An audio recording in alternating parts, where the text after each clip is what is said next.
In a clearing forgotten by time, where the tall branches of the trees danced with the wind like hands in prayer, Arya was born, a young fox with incandescent orange fur and amber eyes that seemed to contain the entire autumn. Since she was little, there was something about her that was out of tune with the peaceful cycle of the forest. While the other cubs slept peacefully under the shelter of the night, Arya would wake up restless, hearing noises that no one else seemed to hear. They were not external sounds, but something internal, as if there were a locked room inside her where ancient music played softly. That made her different. Even as a young girl, she felt a lack that she could not name, as if the world she saw around her was beautiful, but incomplete. She participated in the rites of the forest, in the light hunts, in the conversations under the twilight light. But there was always in her soul a formless question, a desire that would not be silenced. For others, the forest was enough. For her, it was just the beginning of something, and this sensation, silent and insistent, followed her like a translucent shadow, imperceptible to the eyes of others, but deeply present to her. It was during one of those autumn nights, when the dry leaves formed golden carpets on the damp earth, that Arya woke up with a start. There was no noise, no smell, no threat. Only time stood still, as if the universe itself were holding its breath. She looked around. Everything was asleep. Her family, the birds, the breeze. But for the first time, she could no longer lie down again. It was 3:08 in the morning. The darkness seemed denser than usual, not because of the lack of light, but because of the excess of mystery. She sat at the entrance to the den, her eyes staring at the sky, studded with stars that pulsed like little hearts. That night, something changed.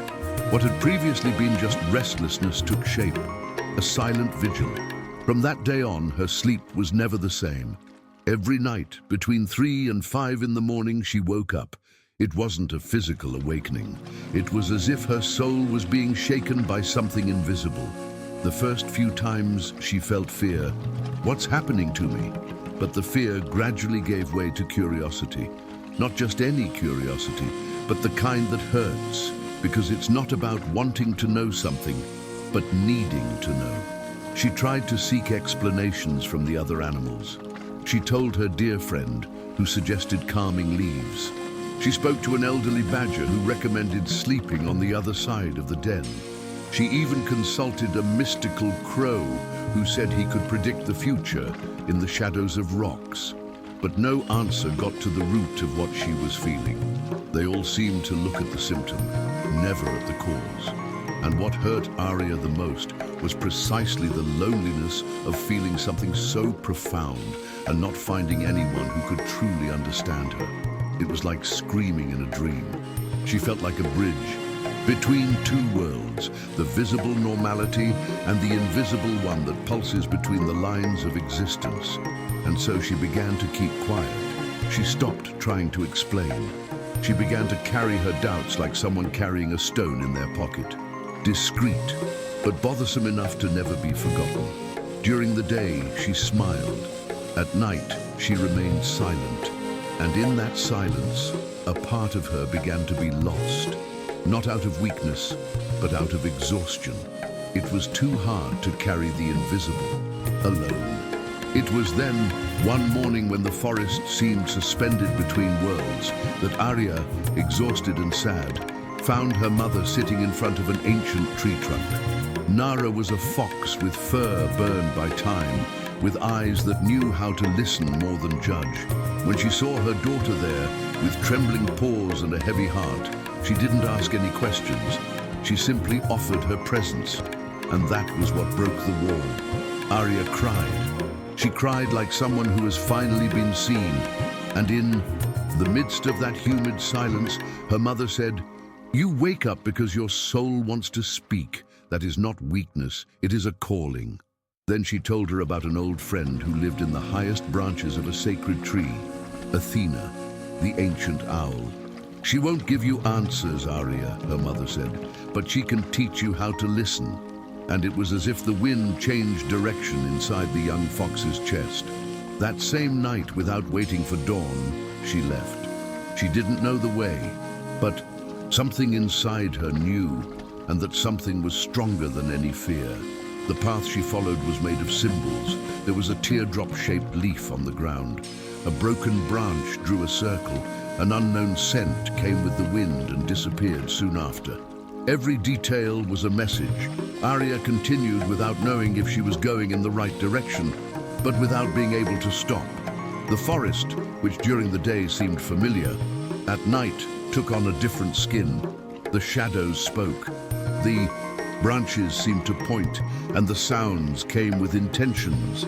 After a long time, when the first whispers of dawn touched the sky, she arrived. The tree was immense. Its roots formed a spiral in the ground, and its crown touched stars that had almost disappeared.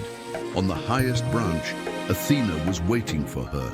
The owl's eyes were like liquid mirrors. They showed more than they saw. Arya sat in front of her without saying a word, and Athena in a hoarse and low voice spoke. "You are waking up, because the time has come to remember who you are." And in that moment, Arya understood that what hurt the most was not waking up. It was not knowing what to do with that call. From that encounter on, Arya did not return from the forest the same way she had left. Something inside her had rearranged itself, like old furniture rearranged, so that the light would come in through the right window. Athena had not given her any direct answers. Instead, she had told her stories. She had spoken of rivers that dried up before they learned to be springs, of leaves that only discovered their purpose when they fell. She had said that the dawns were not biological errors, but coded messages from the spirit. When the body sleeps and the soul wakes, it is because there is something sacred trying to make itself heard. Arya did not understand everything, but she understood enough to continue. That night, she returned home feeling that for the first time she had heard not what she wanted, but what she needed. Her eyes carried the same amber color, but now they reflected a new glow. The glow of someone who, even without fully understanding, accepted to walk with the mystery. The following nights were no longer silent, but they were no longer frightening either. Every time she woke up between 3 and 5 a.m., Arya would sit in front of the entrance to the den and remain silent, listening. Sometimes, old thoughts would come to her, childhood memories, words that someone had said to her years ago, and that now took on new meaning. Other times, it was just a diffuse feeling, as if the world was passing through her with an inexplicable tenderness. At those times, she no longer tried to interpret, she just felt. And in that feeling, she began to notice that the elements of the forest seemed to respond to her. A twig that snapped at just the right moment, a breeze that touched her face as confirmation, an owl that hooted in the distance as a seal that she was not alone. She learned that there is a secret language between the visible and the invisible, and that the heart, when quiet, knows how to decipher it without rushing. As the days went by, Arya began to transform her vigils into small rituals. She lit a candle made of scented sap, arranged stones around her in shapes that came to her mind without planning, and sat with her body erect, eyes closed, but her soul open. She did not pray as one would expect from a traditional prayer, with memorized words or supplications. Her prayer was about listening. It was about presence. It was simply being. And in this being, something began to change in her way of living during the day. She no longer ran as much. She observed more. She said less, but she said it with more truth. The other animals noticed, even without understanding why. "You are different," some said, and she just smiled, with the serenity of someone who has discovered that there is a sacred time that cannot be measured with clocks.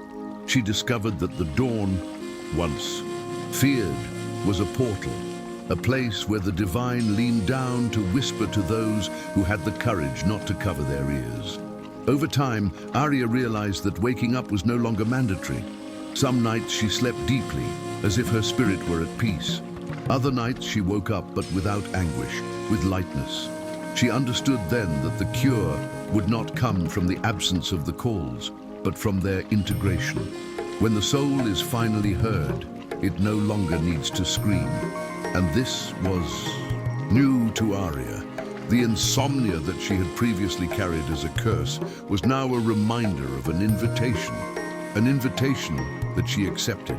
And because she had accepted it, she no longer needed life to pull her by the shoulders to wake her up. She was now awake, and this was reflected in everything, in her slower breathing, in her firmer steps, in her presence that now seemed to illuminate even the darkest spaces of the forest. She became a reference, even without intending to, not because of accumulated wisdom, but because of peace she had achieved. One night, while walking along the banks of a stream, she came across a frightened little fox, eyes wide open and breathing heavily. She said she had been waking up at 3 a.m. for weeks without understanding why. She said she felt different, strange, wrong. Arya didn't answer right away. She sat down next to the little fox, looked up at the sky, and pointed to a star. Sometimes waking up in the dark is just the light's way of teaching you to shine. And she sat there in silence with the little fox by her side, listening to the sounds of the forest, because now she knew no one needed ready-made answers. They needed presence, acceptance, listening. And it was there, on that bank, that Arya understood that her journey didn't end when she found peace. It continued when her peace became a shelter for others who were just beginning to wake up. The next morning, while the dew still glistened on the leaves like happy tears, Arya walked to the clearing where it all began. That space, once just part of the forest's geography, now had a different weight, a different texture. It was her sanctuary. She sat down among the bare roots of an ancient tree and looked around with new eyes. There was no ceremony, no ritual, just the complete presence of the moment. She took a deep breath, feeling the damp smell of the earth and the soft warmth of the rising sun. For the first time in a long time, she felt like she didn't need to go anywhere. Not because she had given up searching, but because she had discovered that the most important search was not outward, but inward. And inside her now there was less fear, less urgency, less loneliness. The forest remained the same, but Arya did not. She had learned to see with different eyes, to listen with different senses, to live with a different soul. In that clearing, she remembered all the nights she had cried alone, all the times she had thought there was something wrong with her. And now, with her feet buried in the soft earth, she understood. The mistake was never in feeling too much. The mistake was in believing that she needed to fit into a silence that was not hers. Her soul had always spoken loudly, it just could not find prepared ears. Now she herself was that ear. Arya understood that her sensitivity was not a weakness, but a radar to capture the subtleties of the sacred. Where others saw only bad hours in the early morning, she found portals. Where others saw disturbance, she saw a call. And that was what she wanted to say to whoever came after her, that discomfort sometimes is just the soul wanting to remember where it came from. And that listening to that voice is an act of courage, yes, but also of love. As the day grew older, Arya watched the other animals begin their routines. The forest woke up to familiar sounds, the beating of wings, the low growl, the tinkling of leaves. Everything was as it had always been. But inside her, there was another song playing, a melody that she learned to recognize in the pauses, in the silences, in the spaces between one noise and another. And in this song, she felt part of something bigger. She knew that she would still face difficult days. She would still wake up without understanding. She would still doubt the path. But she also knew that now she had tools to deal with all of this. Tools that did not come from logic, but from listening. Tools that did not come from outside, but from within. And this was her greatest achievement, having become a safe space within herself, a place where her soul could breathe without fear of being judged. On a night that seemed like just another one, Arya felt that she no longer needed to wake up.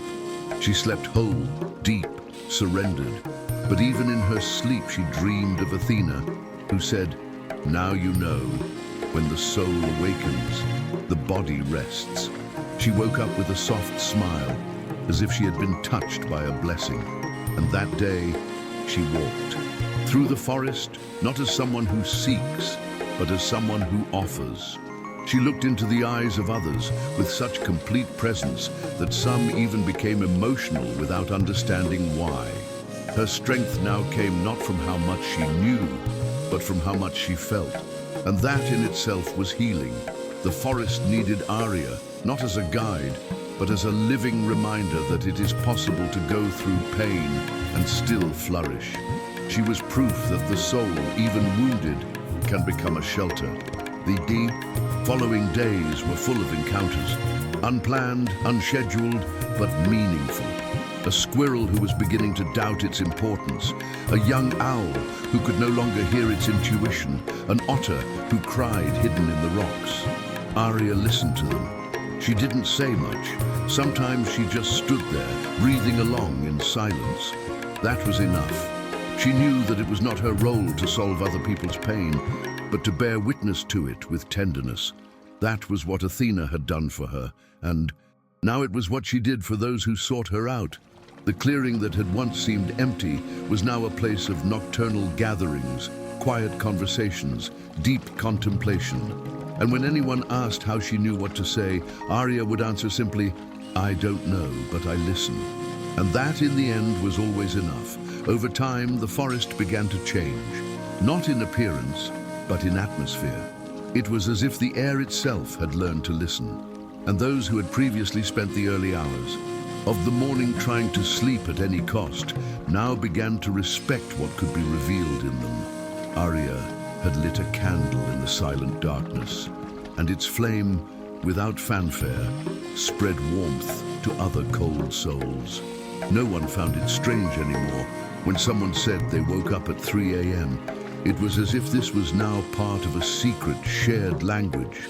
And in that subtle space between one world and another, between one thought and another, between a question and an answer, Arya had built a home, not of branches or stones, but of listening, presence and love. Because in the end, Arya discovered that the journey was not about stopping feeling, but about learning to give a home to sensations. The darkness was not an enemy, it was a teacher. Silence was not emptiness, it was language, and waking up in the middle of the night was not a punishment, it was an invitation. She had accepted it, and so he became a light for others. Not a flashy light, but one that lights up within.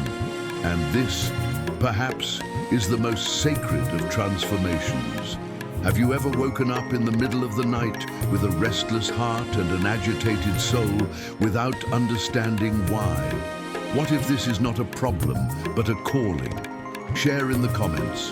What does your soul try to tell you during the silent nights?